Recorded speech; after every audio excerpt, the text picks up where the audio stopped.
Damn it, the billionaire cursed. Loudly his voice echoed through the stormy winds and pouring rain of a turbulent. He was on his way to sign a billion-dual deal when suddenly, boom, his car veered to the side of the road. One-offed tires had blown. Out with no cell phone signal, everything seemed hopeless. Out of nowhere, 3 black teenage boys appeared laughing and chatting need. "Some help, sir," one of them asked. After only 20 minutes, everything was taken care of. Damaged tire was replaced by 3 black boys. The billionaire took out some money from his wallet as a thank you, but boys refused. Just a few days later, a black SV was pulled up in front of the boys' showroom delivering some very special gifts. Let us reflect on this true story. Don't forget to subscribe and hit the notification bell for more daily stories like this. Share your thoughts in the comments. And let us know where you're watching from. We'd love to hear from youth. Rain was relentless.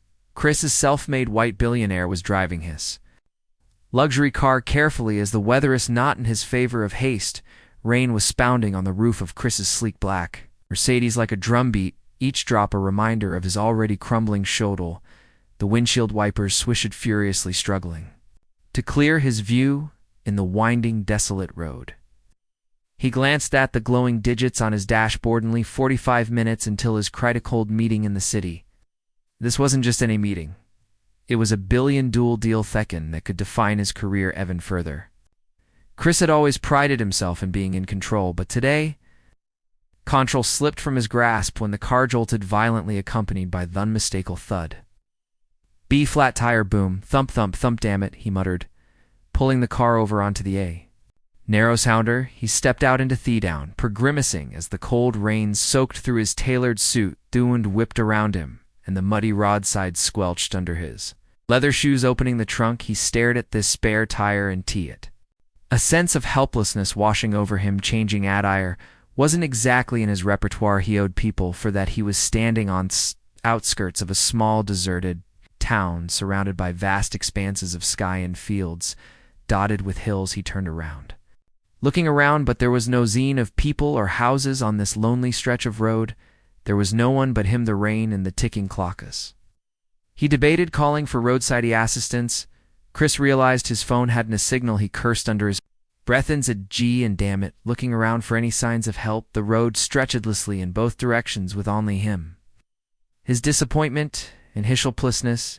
If he failed to arrive on time for the important meeting, he would lose the opportunity to make a big deal, and it would also tarnish his image as a professional and punctual billionaire. Just as he was about to give up, faint laughter pierced through their ain. He squinted into the distance and saw 3 figures on bicycles pedaling toward him. They were black boys, no older than 15. Their laughter cutting through dreary storm. They wore mismatched drinkos, each splattered with mud from the puddles they had biked through.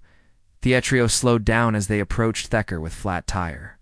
The tallest, a boy with curly hair and a worn-out blue raincoat, called out, "Hey, mister, need some help?" Chris straightened up, blinking into spiel. He glanced at their bicycles, thon, at their youthful faces. His instinct to politely decline wrestling with the reality of his situation. "Ah, yeah. I got a flat tire," he finally admitted, gesturing toward the shredded rubber, "but I'm not sure if we can help the boy in the blue raincoat." Ethan interrupted with a confident grin. He stole friends Tony and Peter nodded eagerly. "We've done this loads of times, well, mostly on bikes, but it's the same idea."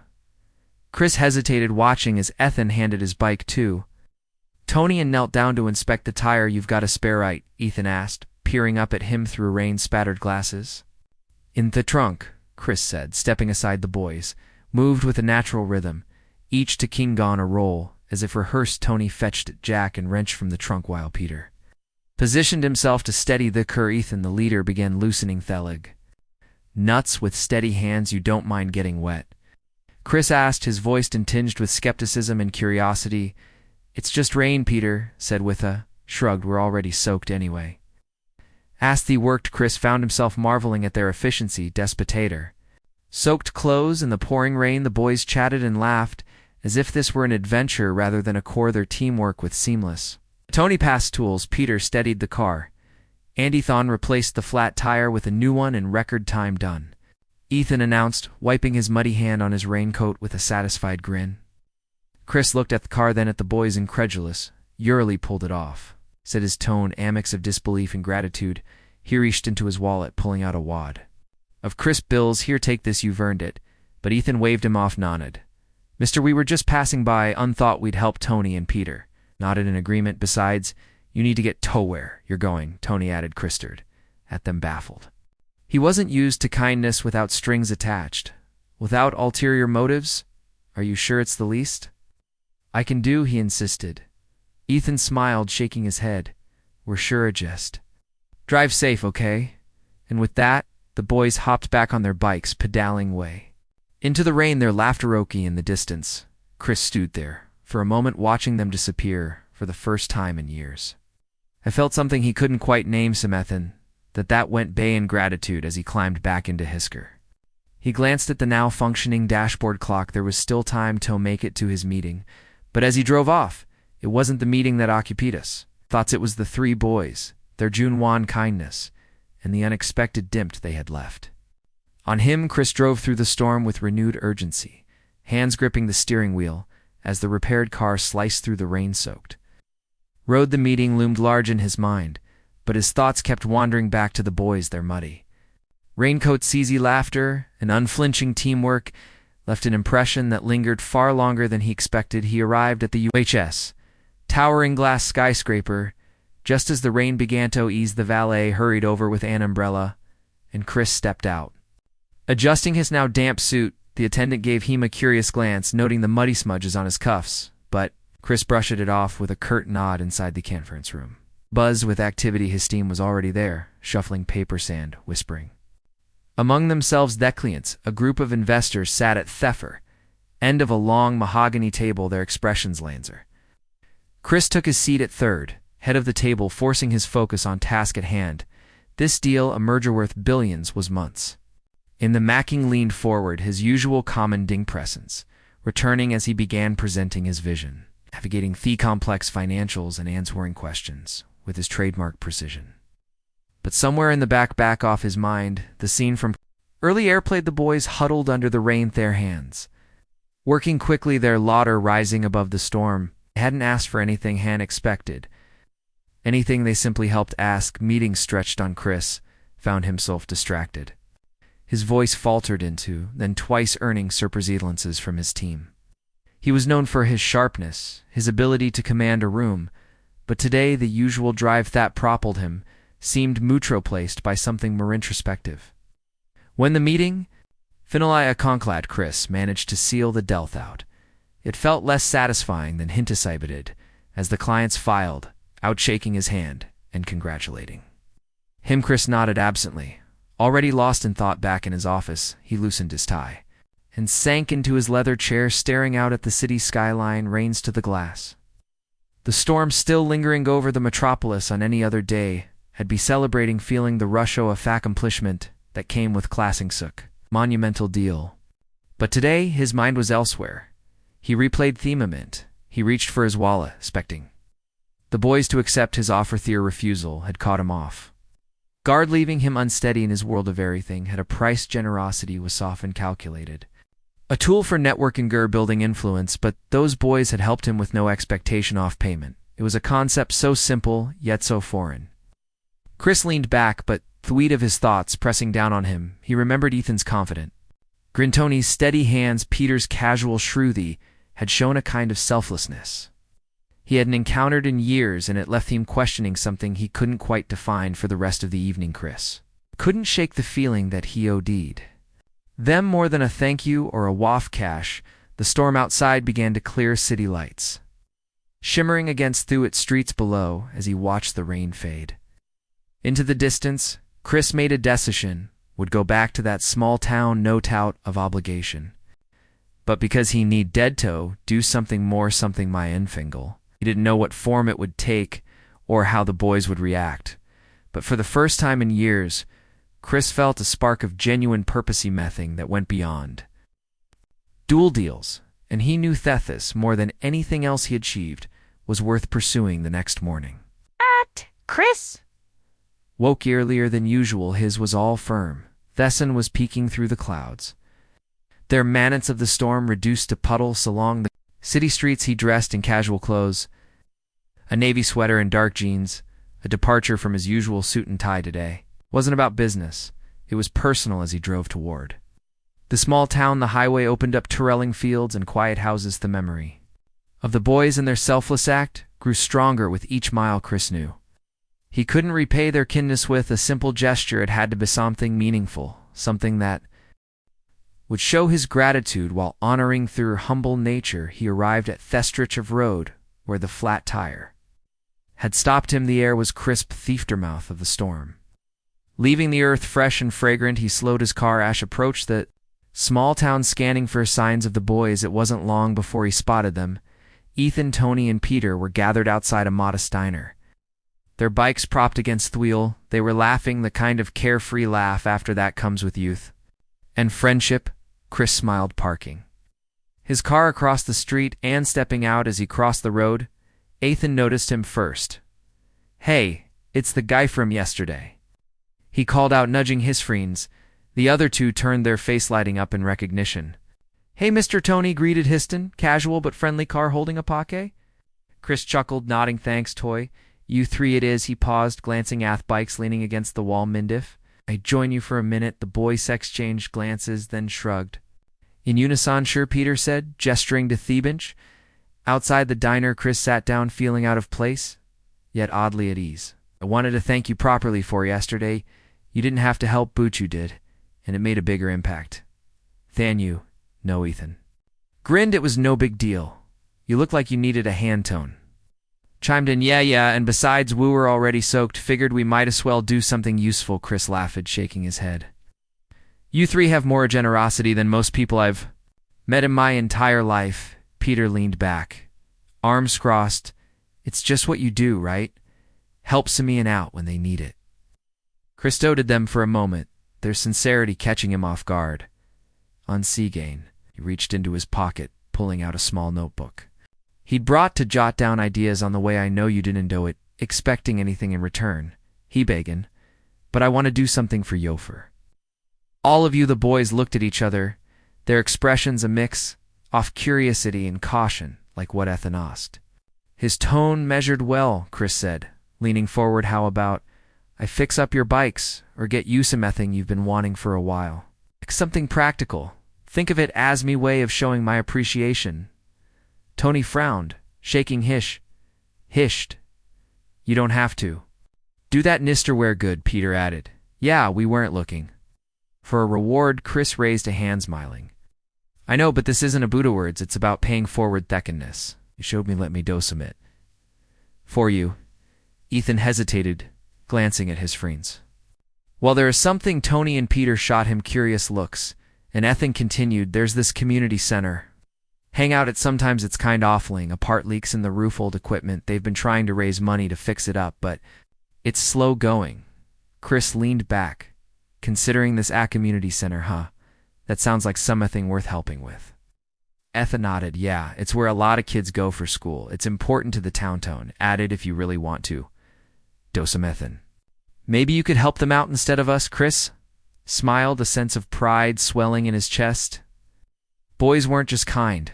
They were thoughtful, looking out for their community, even when offered something for themselves. "All right," he said, standing up. "You've got a deal? I'll see what I can do about that."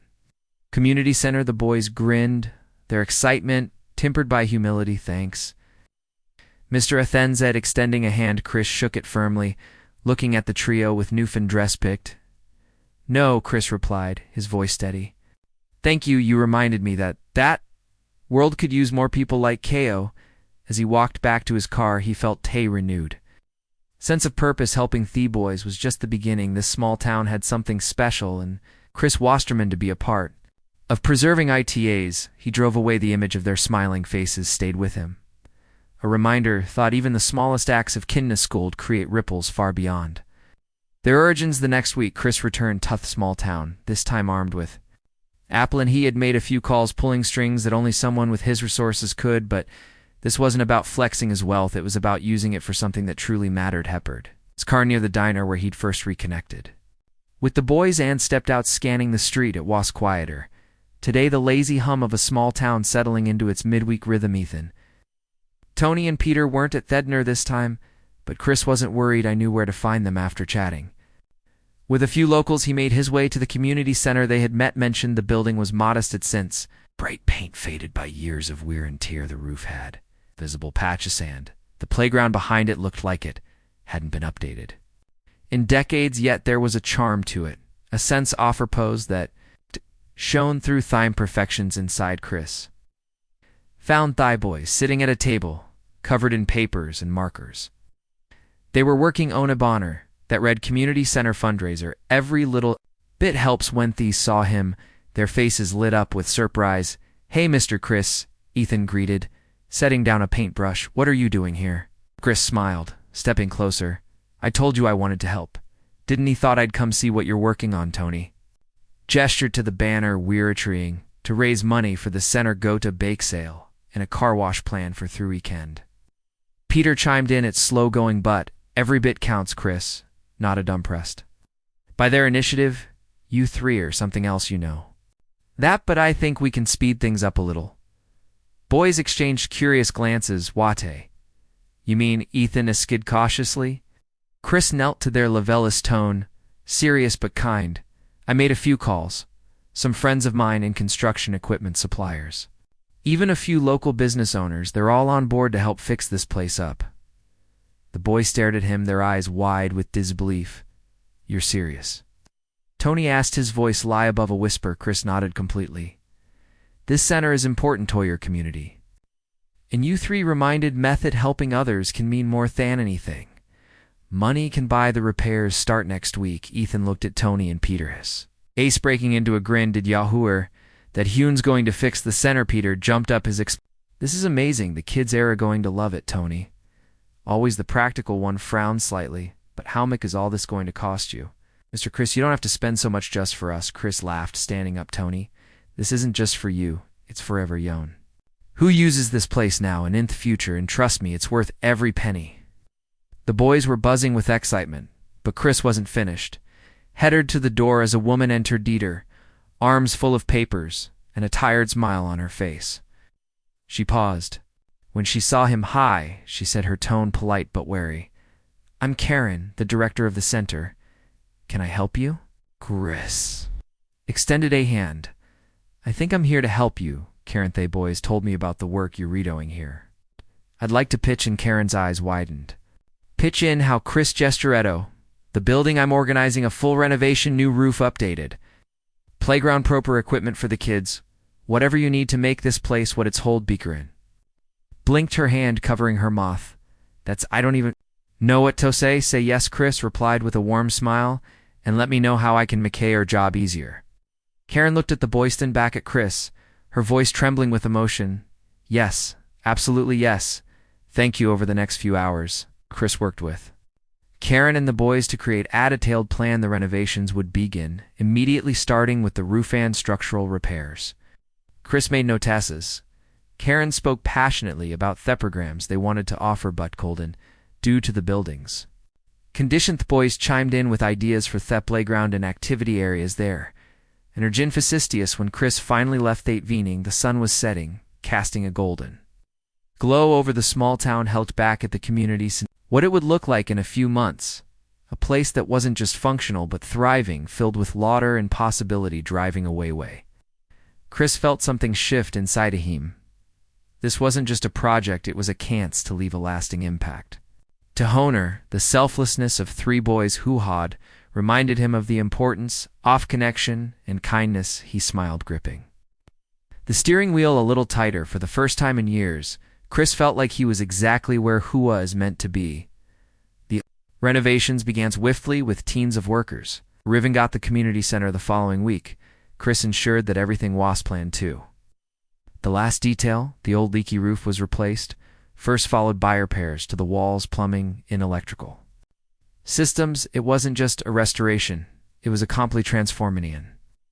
Ethan, Tony, and Peter Werether, every day after school, watching in awe as the center changed before their eyes. They helped wherever they could, carrying tools, clearing debris, and even painting walls. The construction workers quickly grew fond of the boys, often joking with them and letting them taking small tasks under supervision. Chris made frequent visits of her, seeing the progress and chatting with the workers, but his favorites were the breaks sitting outside with the boys and Karen discussing plans for the future of the center each day. Chris felt a deeper connection to the community, and the project one bright Saturday morning asked workers were finishing the final touches. On the new playground, a crowd began to gather. Families from the town had heard about the renovations, and the excitement was palpable. The playground was a centerpiece of vibrant area. With colorful swings, a slide, and a jungle gym, it stood as a symbol of what was possible when people came together. Chris stood with Karen watching as the last pieces of the playground equipment were bolted into place. Karen turned to him, her expression a mix of gratitude and amazement. "I don't think we'll ever be able to thank you enough," she said, her voice soft. Chris smiled, shaking his head. "Karen, this isn't about thanks. This place is going to mean so much to so many people. That's all I need," she nodded, but her eyes glistened. "You've done more than just fix a building. Chris, you've given this town hope." Before Chris could respond, Ethan, Tony, and Peter came running over, their faces all light with excitement. "It's done. The playground's done," Ethan exclaimed, pointing toward the workers who were stepping away from the newly installed equipment. Chris looked at the boys, their energy contagious. "Y'all three should have the age of testing it out first," he said, motioning toward the playground. Without hesitation, the boys sprinted toward the swings, laughing as Thea climbed aboard there. Carefree joy was infectious, drawing cheers from the gathered crowd. Parents watched with smiles, and children began lining up to join in. As the day turned into evening, Chris stood on the steps of the community center, gazing out at the bustling crowd. People mingled. Children played, and laughter echoed through Ken and joined him, handing him a cup of coffee. "You've changed this place, Chris," she said, her voice filled with emotion. "But I think you've also changed yourself," he chuckled, taking a sip of the coffee. "You're not wrong," he admitted. "Those boys, they reminded me of something dead you'd forgotten. Kindness doesn't have to be complicated. Sometimes it's as simply as stopping to help someone in need." Karen smiled. "And sometimes it grows in or something much bigger." Later that Evan in guessed, the event wound down and Familia spied to head home. Ethan, Tony, and Peter found Chris near his car. They stood quietly for a moment before Ethan stepped forward. "Mr. Chris, we just wanted to say thanks, not just for the center but for everything," Ethan said, his voice earnest. Chris knelt to their level, looking each of them in the eye. "No, thank you. If it weren't for you three, I wouldn't have remembered what really matters." Tony shifted his hands in his pockets. "You know, we just thought we were helping with a flat tire." Chris laughed, reaching out to tousle Tony's hair. "You did more than that, Tony. You helped me fix something I didn't even realize was broken." Peter grinned, his eyes twinkling. "Well, if you ever need help again, you know where to find us." Chris stood smiling warmly at the boys. "I think I'll take you up on that one." The boys waved as they walked back toward their families, leaving Chris standing by. Hisker, he watched them go, a profound sense of fulfillment settling over him as Chris drove away that night. He didn't feel the emptiness that had once been his constant companion. Instead, he felt, well, the community center wasn't just a building, it was a symbol of what could happen when people came together, when they chose kindness over indifference. Join the movement for justice, subscribe to the channel, share your thoughts in the comments, and make these stories a part of your daily life. Together, we can create real change.